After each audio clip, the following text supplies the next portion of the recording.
Buenas tardes a todos. Bienvenidos a este webinar donde vamos a hablar sobre cómo pasar de ser un médico 1.0 a 3.0. Esta es una capacitación organizada por UCAMI, que es la Universidad Católica de las Misiones, donde desde la universidad estamos muy comprometidos con lo que es la formación de los profesionales en el uso y la capacitación en las herramientas digitales, tanto en los profesionales que se están formando como en los colegas que ya llevan años en la profesión. Eh, Así que en la capacitación de hoy vamos a instruirnos sobre este novedoso tema que tiene que ver con el uso de las herramientas digitales y cómo pasar de ser un médico 1.0 a 3.0.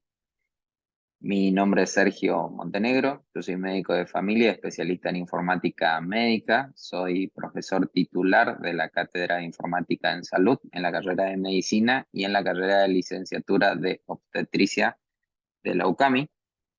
Y los objetivos del taller de hoy es ayudarlos a identificar en qué etapas de la transformación digital se encuentran, motivarlos a dejar de lado el uso del papel y adoptar soluciones digitales, instruirlos en cómo potenciar la productividad de su consultorio e institución con la introducción de una historia clínica electrónica y orientarlos en los criterios esenciales a considerar al seleccionar un software para su consultorio o centro de salud.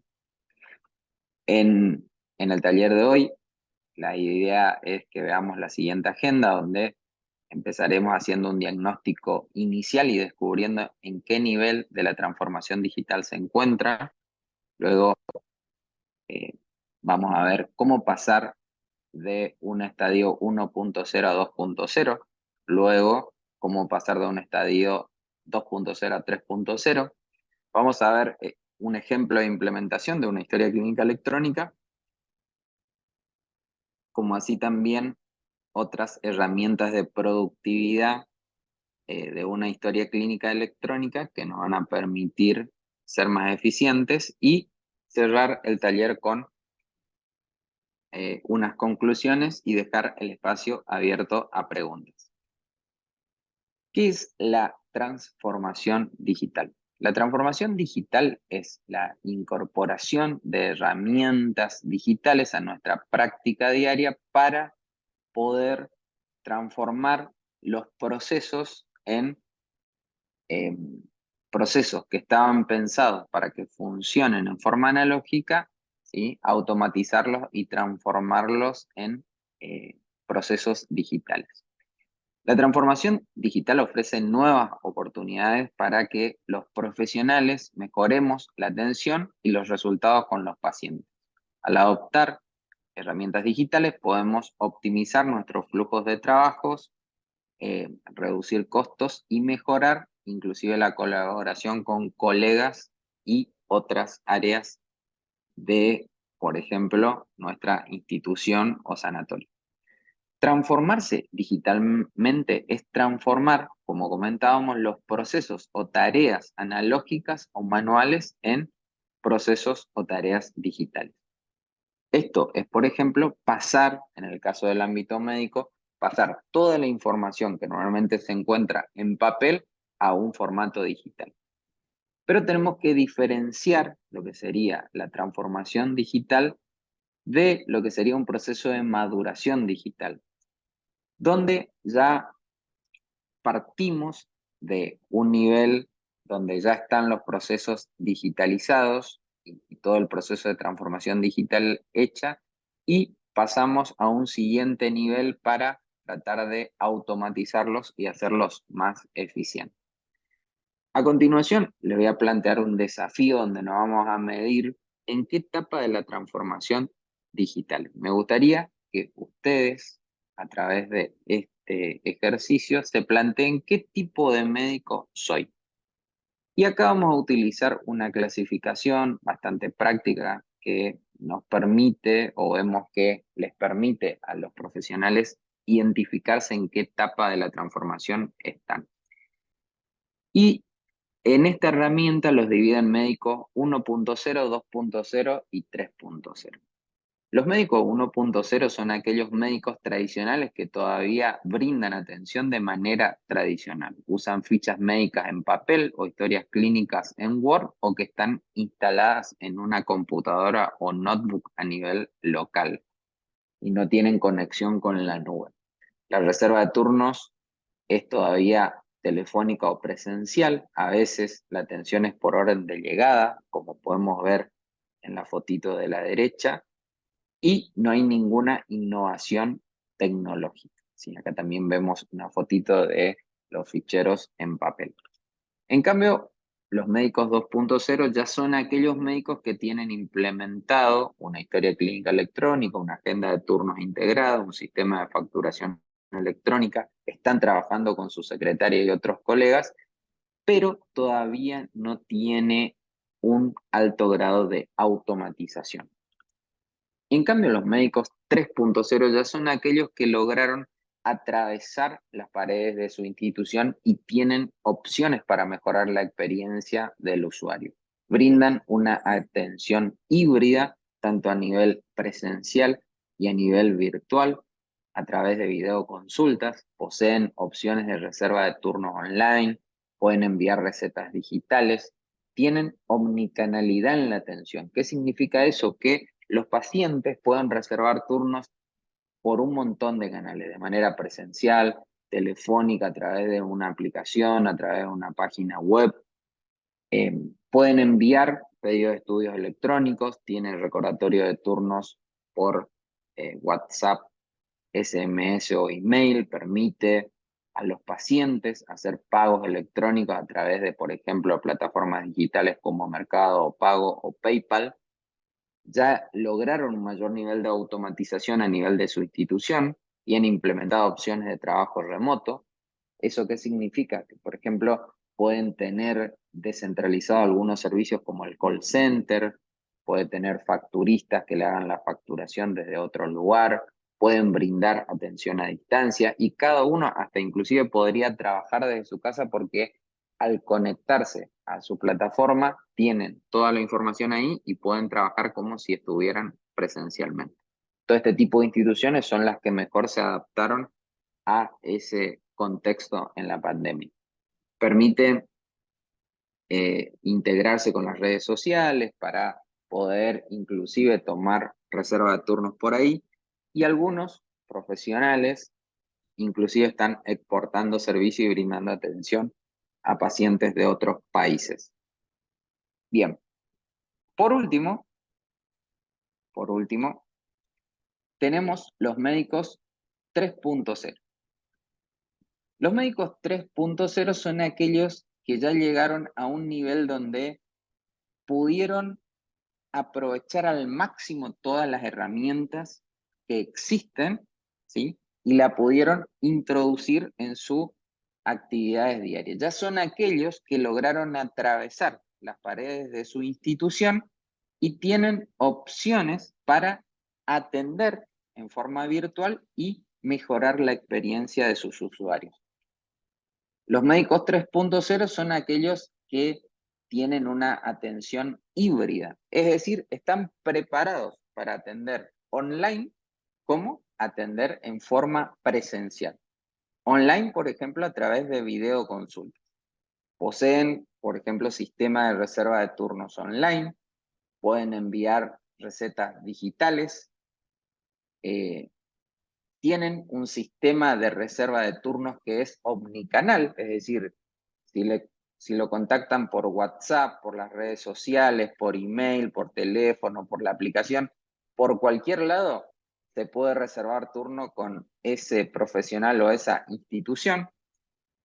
Puede hacer pedidos de estudios electrónicos, tiene sistema de recordatorio de turnos por WhatsApp o SMS, puede cobrar las atenciones de sus consultas a través de un medio de pago online, como puede ser Mercado Pago, PayPal. Tiene implementado opciones de trabajo remoto. ¿Qué significa eso? Que puede trabajar con su secretaria desde la casa o con el resto de los profesionales porque se conectan a su plataforma y pueden seguir brindando atención. Pueden facturar desde su casa a las secretarias, pueden dar turnos desde un call center que no esté en el mismo lugar, sino que está en otro lado. Pueden hacer videoconsultas. Y todas estas instituciones, estos profesionales que estaban en ese nivel durante la pandemia no tuvieron ningún problema y pudieron seguir atendiendo sin inconvenientes, porque justamente no tuvieron ningún impacto de las restricciones que hubo en ese momento. Algunos, inclusive, pueden exportar servicios médicos y están brindando atención para pacientes de afuera del país. Entonces, les propongo ahora el siguiente desafío y eso nos va a servir para ver de todos los que estamos conectados en este momento, ¿sí? ¿En dónde estamos? ¿Sí? En base a la explicación anterior, ¿sí?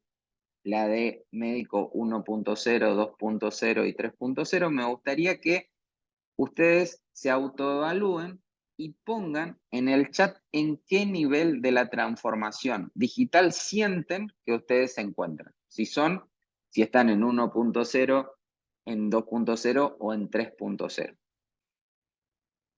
¿Qué nos va a permitir eso? Bueno, nos va a permitir saber si soy un 1.0, qué tengo que hacer para pasar a ser 2.0, 3.0, y si soy un 2.0, me va a permitir saber qué tengo que hacer para seguir para siendo.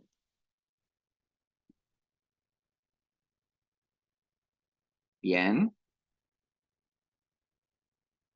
Me gustaría que pongan en el chat, entonces, en qué nivel creen que ustedes están, ¿sí? Algunos están súper avanzados, felicitaciones. Algunos están en una etapa más inicial, otros en un nivel 2.0.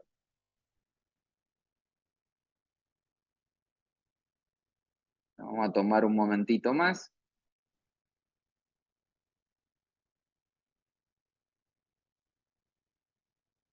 Pero en líneas generales,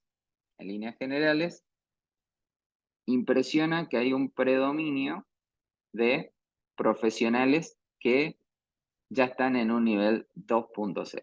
¿Sí? Eso también nos va a permitir que ahora durante el resto de la clase, ¿sí? Podamos ver cómo avanzar en esa última etapa. Así que muy bien, les agradezco y vamos a avanzar. Vamos a seguir avanzando.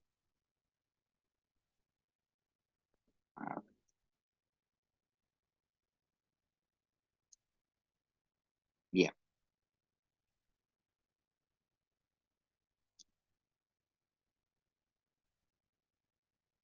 Entonces,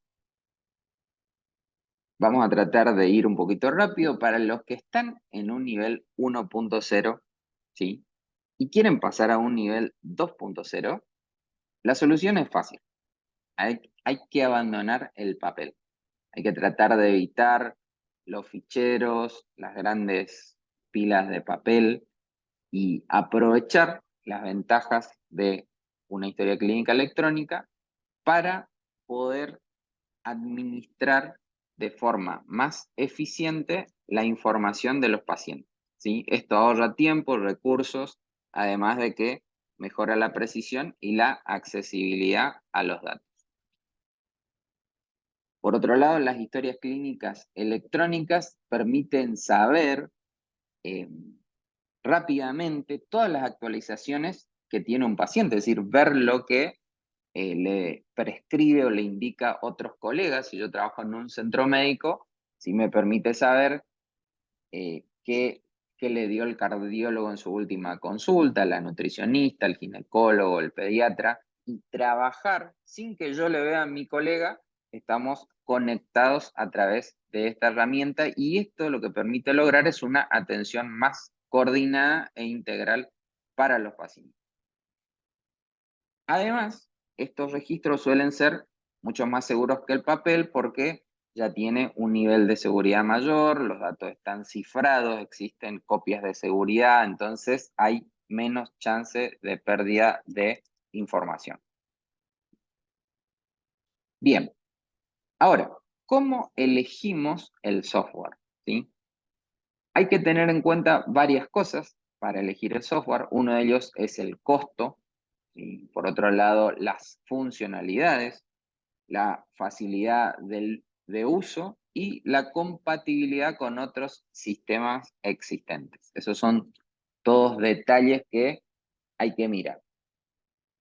Un recurso muy útil cuando van a seleccionar uno, a pesar de que la mayoría de ustedes ya tienen un software, y me alegra un montón, bueno, es bueno que sepan cuando van a adquirir algún complemento, seguramente ustedes tienen hoy muchas cosas básicas, ya tienen historia clínica electrónica, pero si ustedes quieren, y ahora vamos a ver qué otras herramientas podemos incorporar para justamente pasar de ser 2.0 a 3.0, es muy bueno este concepto, ¿sí?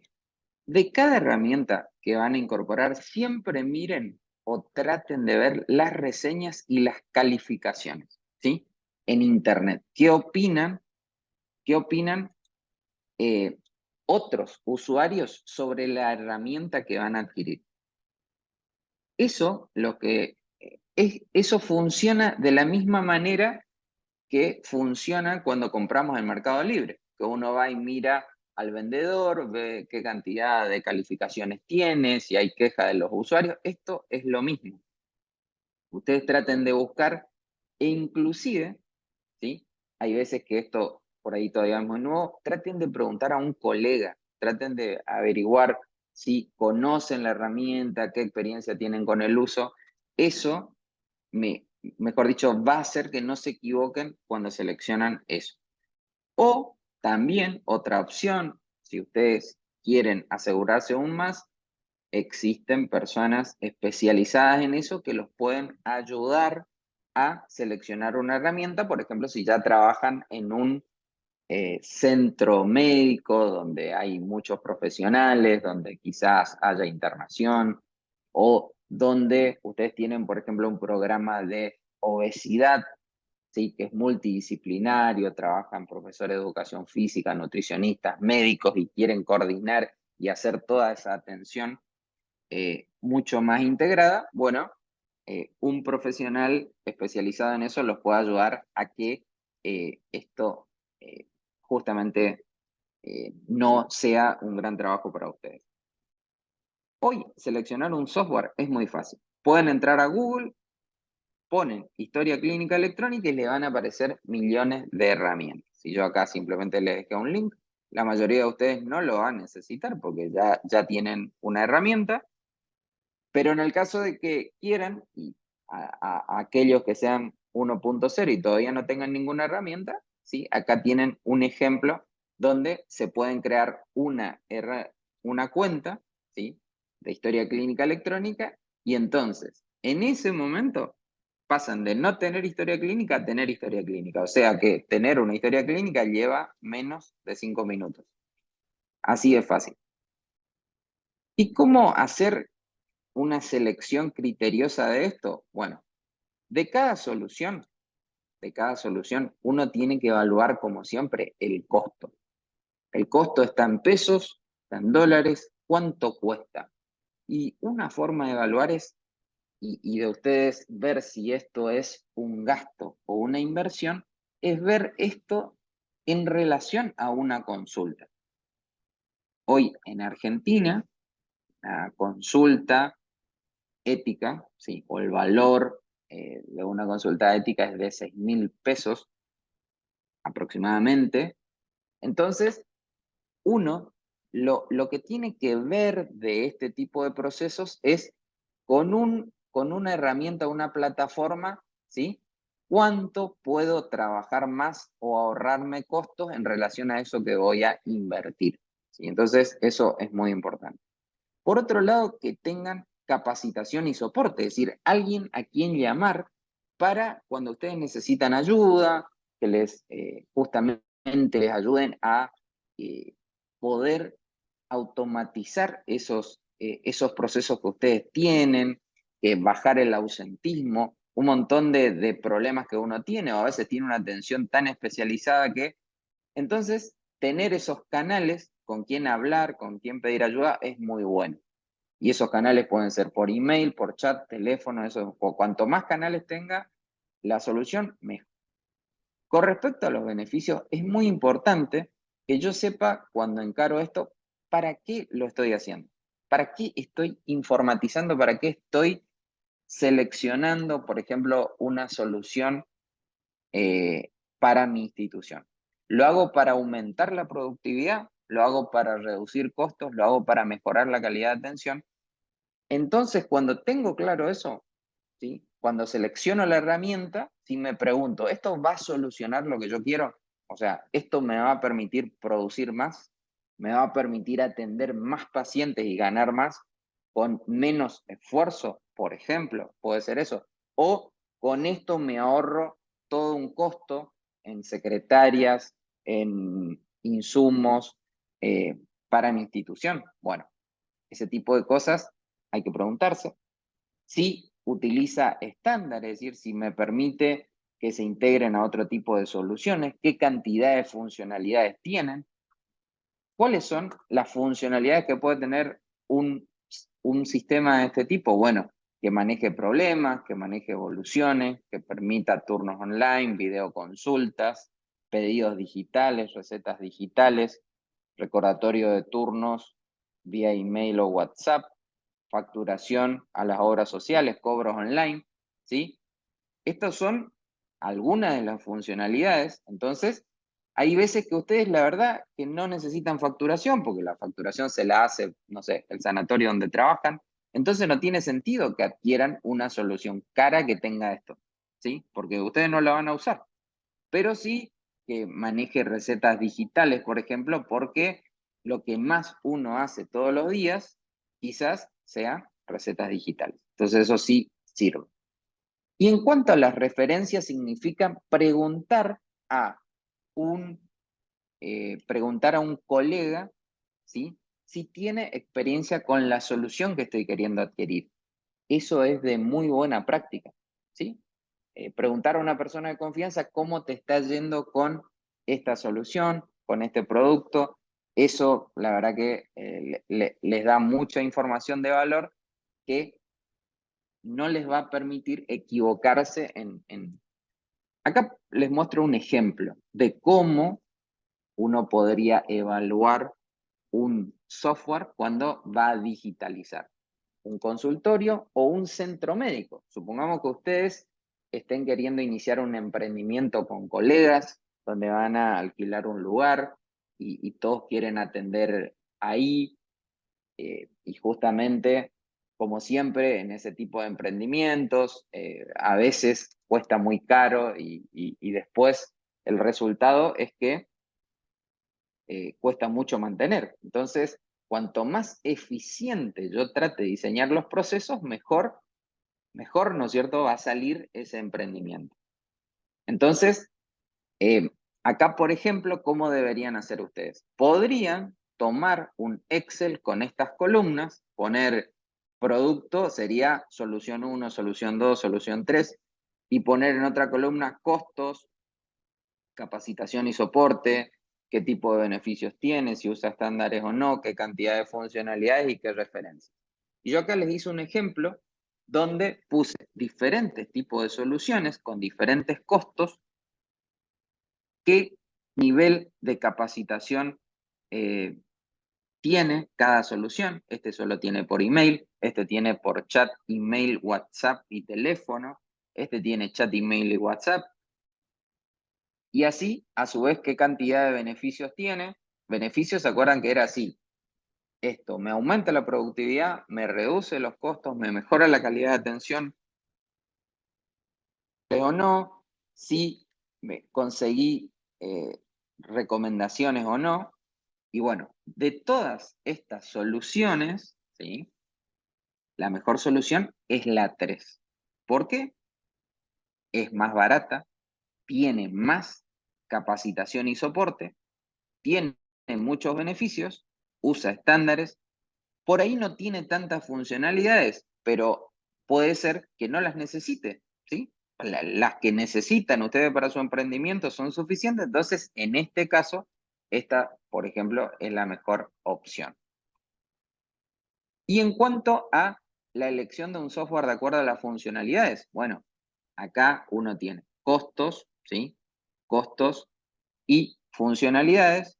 Y acá ven, por ejemplo, que en, en la opción 2 es la que tiene más funcionalidad de todos, cuesta un poquito más caro que el resto, pero tiene un montón de funcionalidades que por ahí me van a permitir producir mucho más. Hay algo muy importante con respecto al costo, ¿sí? Ustedes pueden, me voy a detener un poquito ahí a hablar de costos de las soluciones. Ustedes pueden mandar a hacerse un sistema propio para ustedes, pagarle a un desarrollador que les haga el sistema así como ustedes quieren, y eso está muy bien, pero ¿qué pasa? Eso cuesta un poco caro a largo plazo.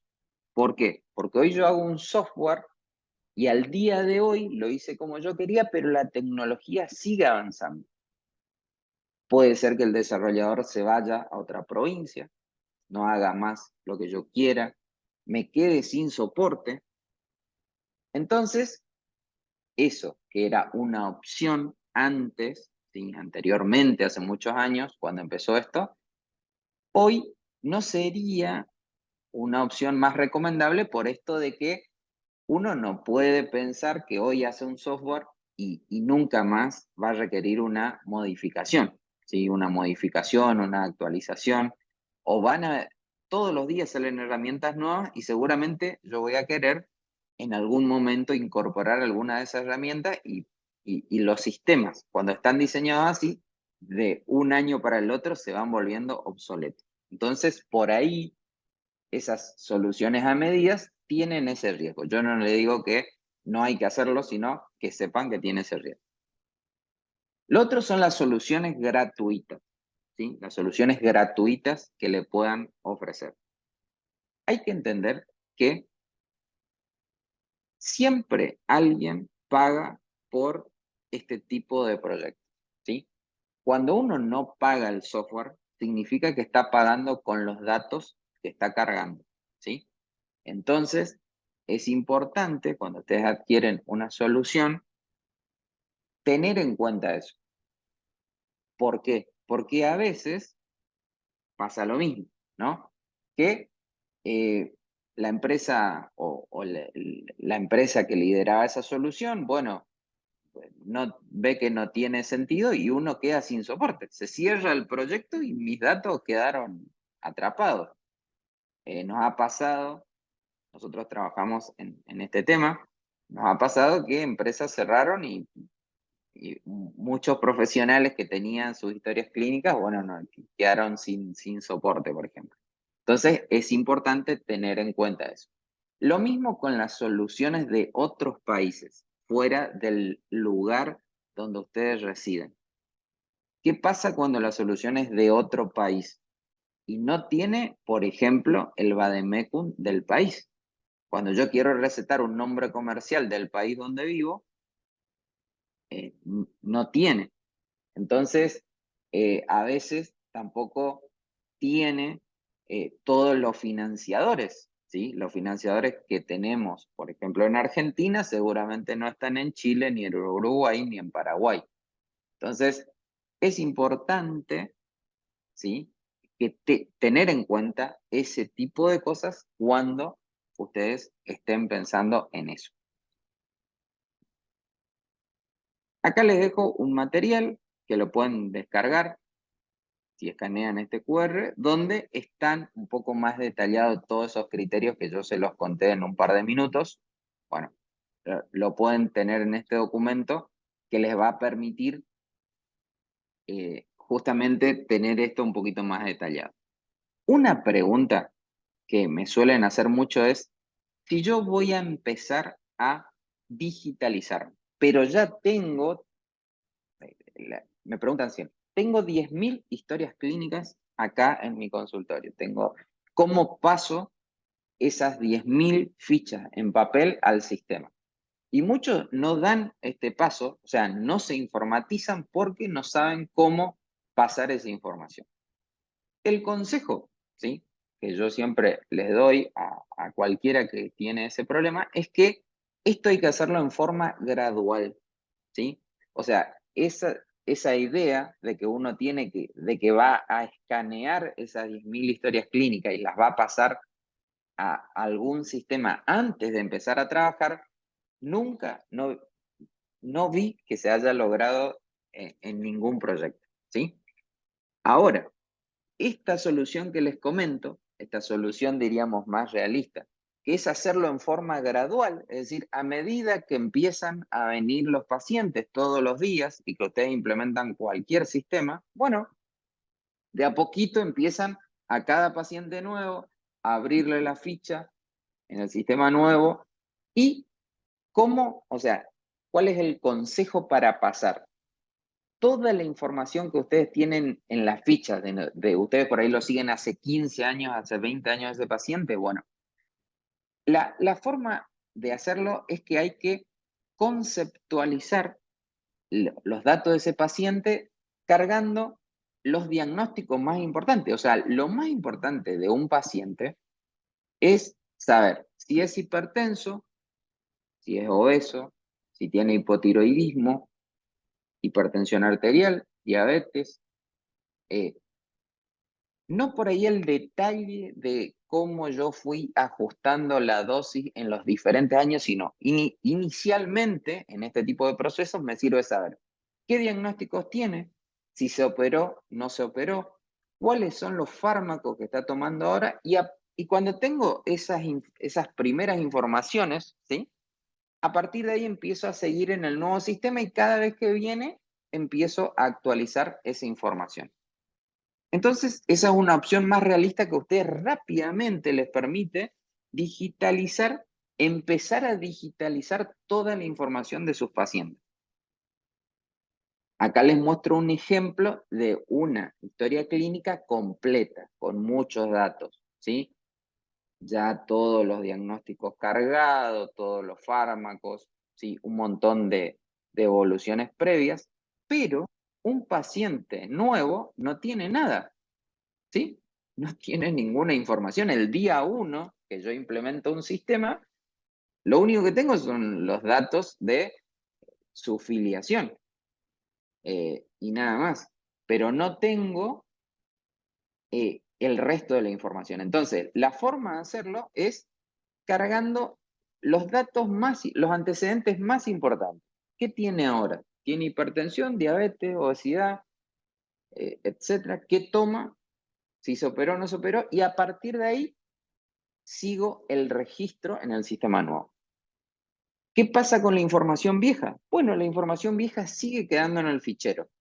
Ustedes la guardan, la tienen ahí. Si necesitan alguna vez un detalle más, van y recurren a su fichero y revisan esa información. Entonces, esa es una forma. Por supuesto que si ustedes tienen la capacidad de escanear esas fichas y subirlas a un sistema como este, tienen la información nueva más toda la información vieja, y eso es posible, ¿sí? El tema es que en la práctica, ustedes se dan cuenta que uno está full, tiene intención de hacerlo, pero requiere mucho trabajo y mucho tiempo. El consejo que les doy es que eso no le invalide de que lo haga. Muy bien. Entonces, el objetivo de este proceso de pasar de 1.0 a 2.0 es transformar la información que está en papel a información digital, ¿sí? Y no solamente eso, sino también hace falta un poquito más que eso, ¿sí?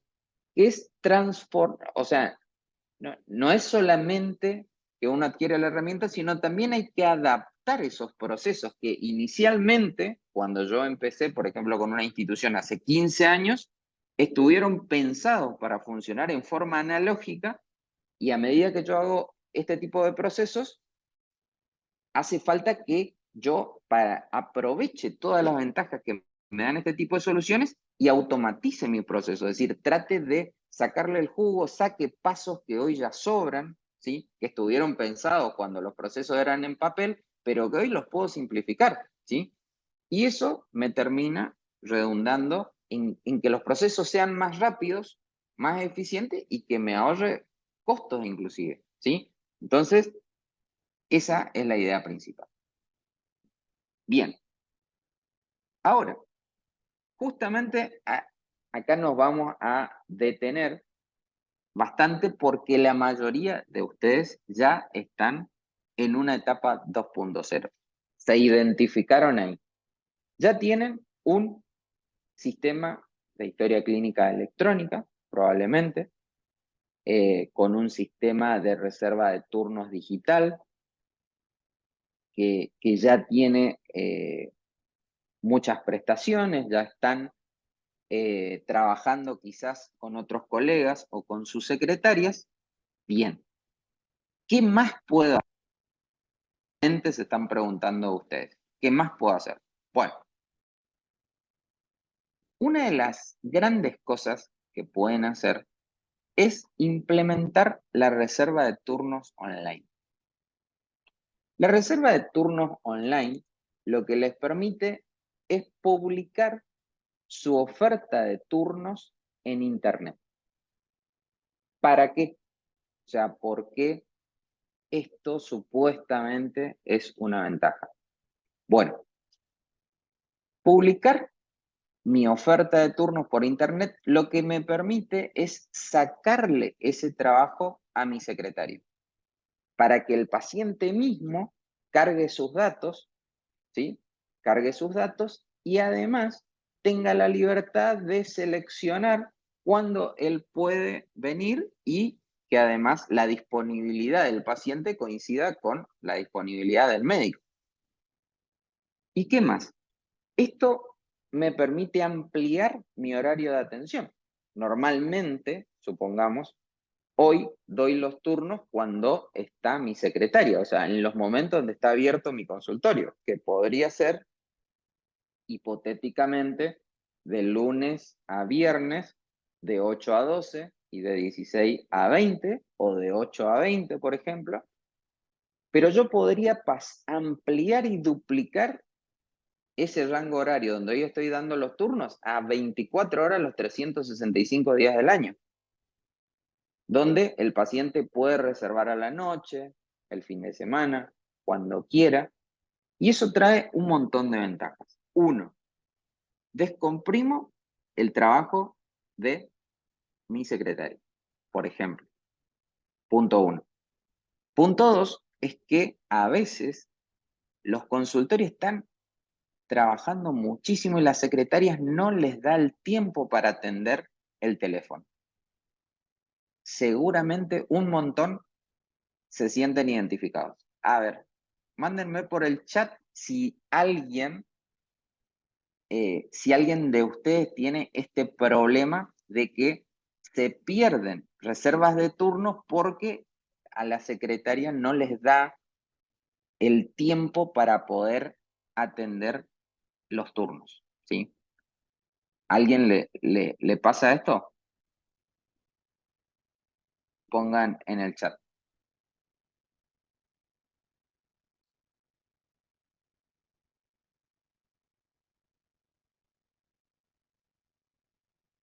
Bueno, parece que nadie tiene este problema.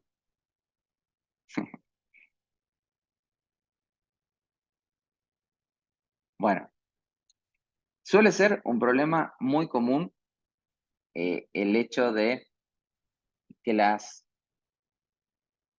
chicas estén saturadas. Bueno, para el paciente, o los pacientes, ya empiezan a tener este requerimiento. Les encanta a ellos mismos tener un lugar donde ellos seleccionan los turnos, ni hablar de el rango etario menor a 30 años, ¿no? De 25 para abajo, les encanta hacer todo digital.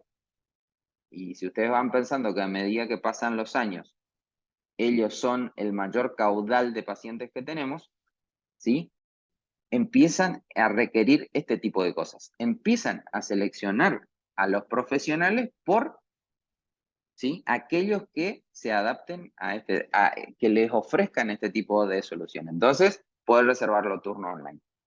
Entonces, una de las cosas que ofrecen los turnos online es que ustedes pueden tener, ¿sí?, como una secretaria o sea, las 24 horas, los 365 días del año. Alguien que le está dando turnos las 24 horas porque está en internet y no hace falta, diríamos, que esté presencialmente ahí.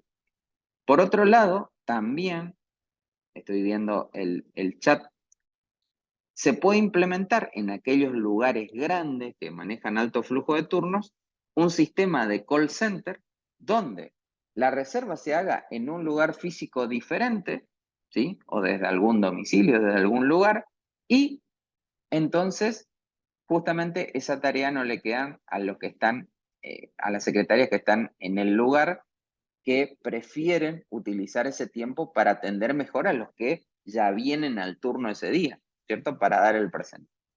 Entonces, la implementación de reserva de turno online les ofrece esa ventaja de aumentar su productividad.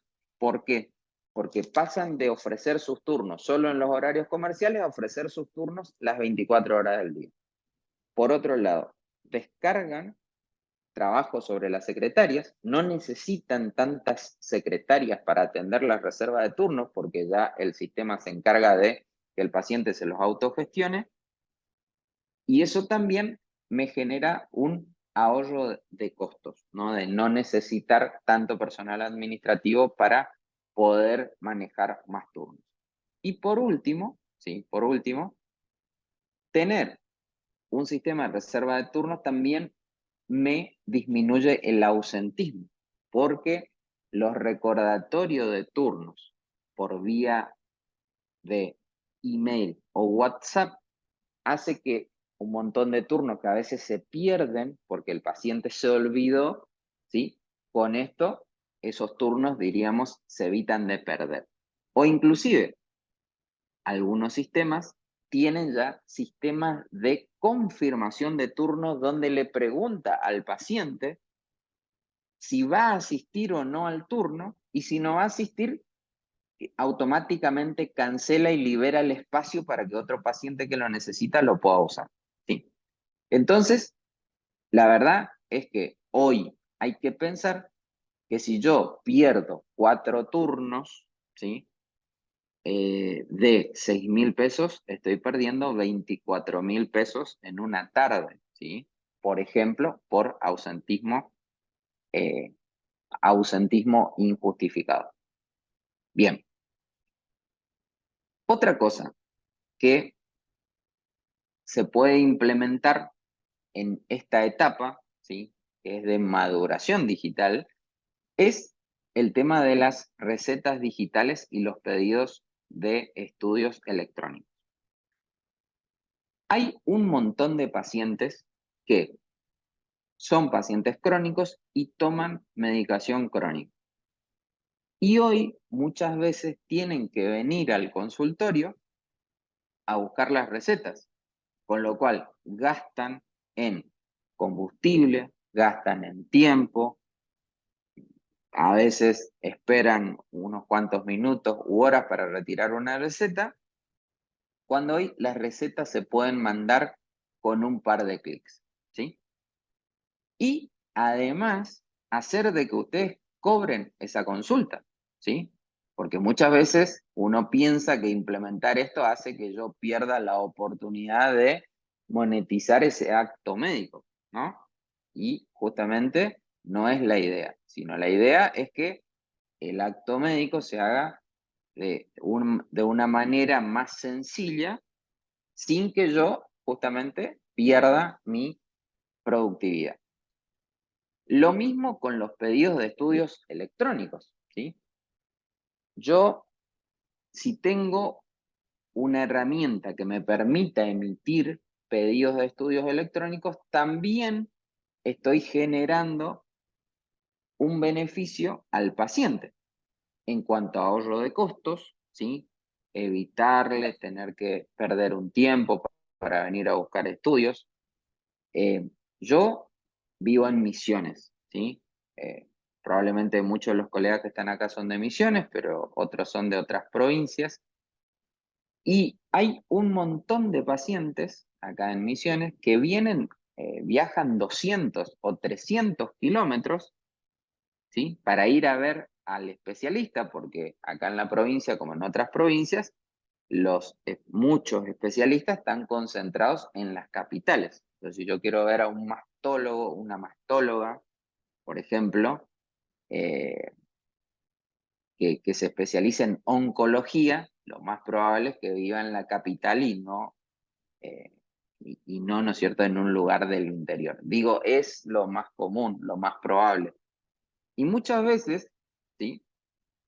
En muchos lugares, para acceder a la atención de ese profesional o de esa profesional, los pacientes tienen que viajar un montón de kilómetros, gastar un montón para a veces ir a buscar primero esa receta de los pedidos y después volver con los resultados. Cuando hoy se le podría brindar esa atención inicial, ¿no es cierto?, para pedido de estudio y después sí que traiga los resultados. Le ahorré un viaje, tiempo, etc.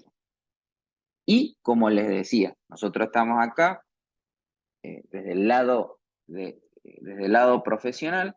La idea es que no se pierda eh, la oportunidad de capitalizar ese acto médico, o sea, que este tipo de herramientas me permita también hacer ese cobro de esa consulta por estos temas.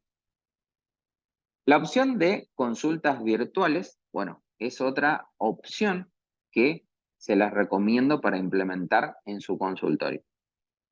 Las consultas virtuales, la verdad es que cada vez más se aplican a un montón de situaciones, ¿sí? Todas las situaciones donde yo no necesite hacer un examen físico o no necesite examinar al paciente, o ya lo vi, ¿sí? Ya vi, ya lo examiné y ahora tengo que ver el resultado o tengo que controlar cómo anda el tratamiento que le apliqué. Bueno, muchas veces ese tipo de consultas ya las puedo hacer virtual. No necesito que el paciente venga. Siempre estamos hablando de simplificar y mejorar la calidad de atención, ¿sí? Entonces, lo primero que resalto es, yo no estoy diciendo que las consultas virtuales reemplacen a las consultas presenciales. Primera aclaración, ¿sí? Yo no digo eso, sino que en algunas especialidades y en algunas situaciones y en algunos tipos de pacientes, darles la posibilidad de tener consultas virtuales, la verdad que es una gran mejora en la calidad de atención. Para eso también lo mismo. Nosotros tenemos que tener herramienta que me permita darle una atención de calidad, que me permita iniciar y terminar esa consulta bien, mandarle los pedidos de estudios en forma digital, la receta digital, emitirle un certificado digital, ¿sí? Entonces, no es que habilito un WhatsApp, lo llamo y no, yo estoy haciendo videoconsulta, o sea, estoy sí, así estoy prestando atención, una atención a distancia, pero por ahí me faltan cosas como para que esa atención sea verdaderamente de calidad y casi similar a una consulta presencial. Y que por otro lado me permita, insisto, cobrar esa prestación, ¿cierto? Aprieto un botón que llega un link donde el paciente me retribuye esa prestación a través de un medio online, que es justamente lo que sigue, ¿no? Implementar los sistemas de cobros. Hoy, por ahí, muchas de estas cosas se vienen haciendo por WhatsApp, ¿sí? Es decir, dices, tengo un montón de colegas que me cuentan que ya tienen implementado esto y cuando charlamos de cómo lo hacen, bueno, lo hace un humano, o sea, un humano contesta los mensajes, un humano genera el link y le manda o chequea la cuenta a ver si pagó la consulta. Y por eso digo, el costo es el tiempo de esa persona. Hoy muchas de esas cosas la pueden hacer este tipo de plataformas, ¿sí? Ya oferta el turno solo, permite que el paciente se reserve el turno solo, genera el link de cobro solo, te arma todo para que el día de la consulta esté todo listo para atender. Y bueno, ese tipo de cosas a ese tipo de automatizaciones nos referimos en cuanto a lo que sería la madurez de un proceso digital. Bien, acá les traje algunos ejemplos. A ver, acá les traje algunos ejemplos de cómo es una receta digital, ¿sí? Cómo es una receta digital. Hoy en Argentina ya tenemos ley de recetas digitales, ya se han formalizado muchos procesos para validar la matrícula, por ejemplo. Eh, se han cada vez más, las obras sociales van ajustando sus sistemas para que si uno emite una receta digital, no hace falta ni que el paciente lleve el papel. Con que vaya y presente su carnet, ya la farmacia tiene esa receta que hizo el médico, ya la tiene generada en el sistema de ese financiador, ¿sí?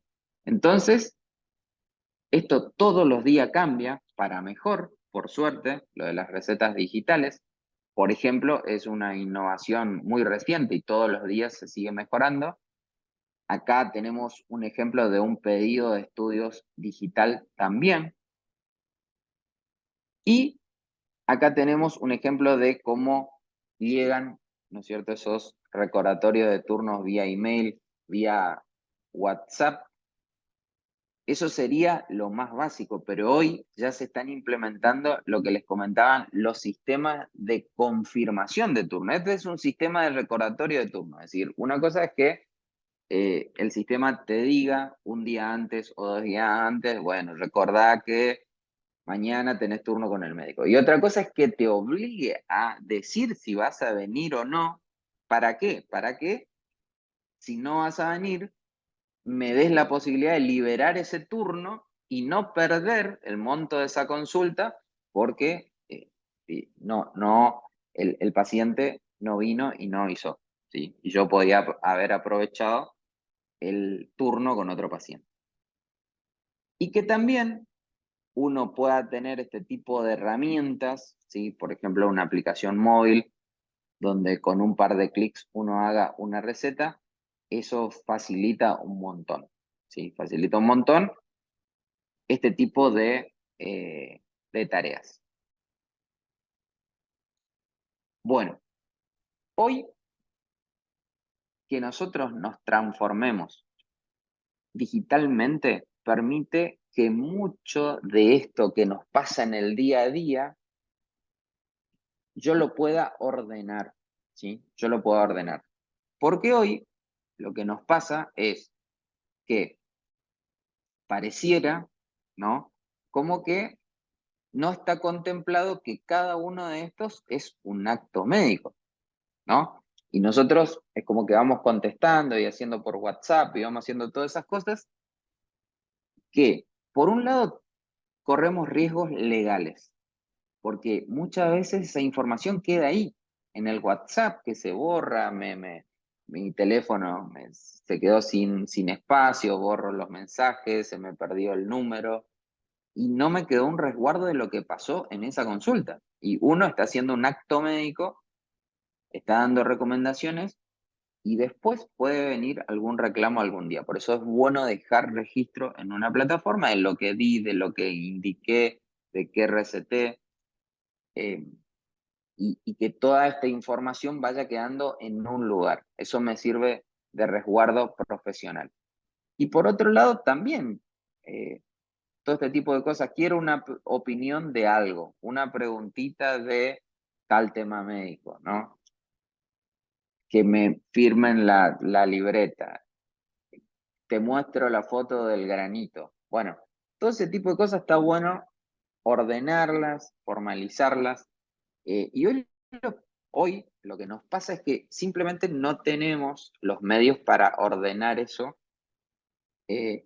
Por eso sucede y uno, me pierdo de monetizar toda esta atención. Otro, corro riesgos legales por no dejar formalizado en un registro que después a mí me diga, bueno, tal fecha y tal hora vos, ¿se entiende? Hubo una consulta, le mandé una receta, le hice un pedido y todo ese tipo de cosas. Así que de ahí que es muy importante poder aprovechar esto, ¿no? Entonces, como conclusión de esta charla, lo que podemos decir es que hoy, para avanzar en nuestra carrera profesional, es muy importante hacernos amigo de lo digital, porque lo digital hoy es una de las pocas cosas en el sistema de salud que me permite mejorar la accesibilidad, ¿sí? de los pacientes al sistema de salud, me permite ser más eficiente y ahorrar recursos, ¿no es cierto?, a través de estas herramientas que me permiten automatizar muchas cosas, y eso termina redundando en ser más productivo, ahorrarme un montón de costos, ¿sí? Si somos un sanatorio, un centro médico y todavía sigo imprimiendo placas, hoy ya nadie quiere las placas en papel, todos quieren tener en su teléfono, quieren entrar, compartir, tener resultados sin tener que dirigirse a la institución. Así que todo eso se puede solucionar digitalmente. Aprender a usar la tecnología a nuestro favor, entonces, nos permitirá ser más productivos, ¿sí? Y ser más eficientes y lo más importante, ¿sí? Mejorar la calidad de atención a nuestros pacientes, porque el paciente valora realmente todo esto. Bueno, muchas gracias. Sé que probablemente quedaron muchos temas, pero les dejo mi contacto para que ustedes me puedan preguntar lo que quieran, además de que abrimos el chat para que me puedan hacer todas las preguntas que quieran. Voy a volver a compartir, mientras me hacen las preguntas, el link en el cual se tienen que registrar para obtener el certificado de esta capacitación, que la va a emitir la UCAMI, siempre y cuando ustedes se registren acá.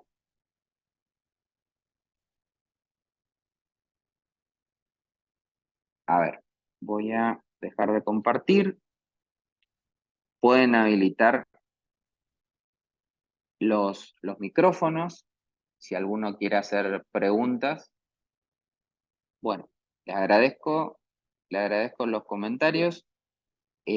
Vamos a acercarle a ustedes la presentación, en formato que va a estar el video colgado en el canal de YouTube de la UCAMI, también lo van a recibir por email. Voy a repasar algunas preguntas, ¿sí? De Gustavo, por ejemplo, Gustavo Daprat. Preguntó, ¿es posible sistema de call center? Bueno, por supuesto, esta es una de las grandes ventajas de tener la información de las agendas, ya sea nacional o de un montón de profesionales en un centro médico en la nube, porque yo puedo descentralizar esa reserva de turno en un call center que puede estar en cualquier lugar, en otro lugar totalmente diferente, y al estar la información de los turnos en Internet, las actualizaciones que hagan las ve todos los que están participando en el proceso de reserva de turnos. Como así también hay un montón de profesionales que atienden en 3 o 4 centros y tienen 3 o 4 secretarias. Entonces, esta es una excelente forma de que todas mis secretarias de los diferentes sanatorios donde trabajo puedan, ¿sí?, ver los turnos que me van quedando disponibles sin que me estén preguntando o compartiendo un Excel y ese tipo de cosas. Así que no sé si Gustavo llega a responder tu pregunta, pero que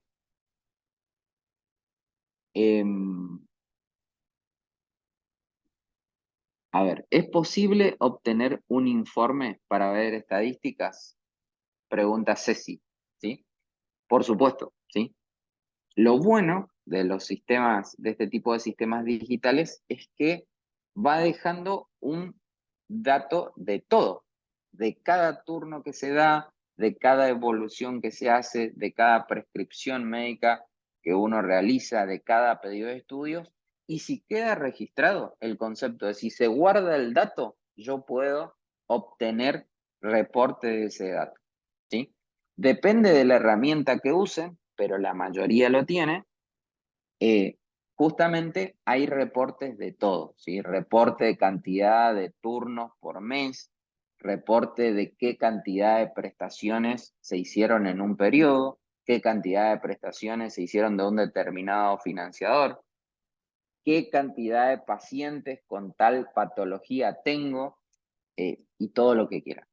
Por eso, para que ustedes se imaginen, si se guarda el dato en algún proceso, en algún proceso que uno realiza, digo, tanto en la reserva de turno como en la atención médica y demás, ese dato después se puede extraer y hacer un reporte.